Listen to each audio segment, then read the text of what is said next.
咸味葱香饼干，这是一款咸味的饼干，不喜欢吃甜的可以试试这款。首先准备室温软化的黄油，搅拌均匀，再加入糖粉，用电动打蛋器搅打到蓬松发白的状态。做饼干用的黄油是固体软化状态，千万不要化成液体的状态。接着再把全蛋液分2次加进去，搅拌均匀。每一次加进去都要搅拌均匀，之后再去加下一次。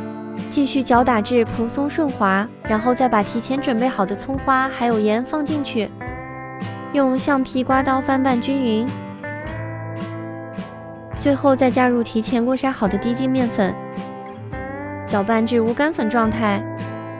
取适量大小的面团揉成小圆球，按顺序摆放在烤盘上，然后用手按压出好看的造型。最后进炉烘烤，上下火170度。烤20分钟左右，烤到表面微微发黄状态就可以出炉了。下期教你做酸酸甜甜的提子奶酥，喜欢的不要忘记关注我哦。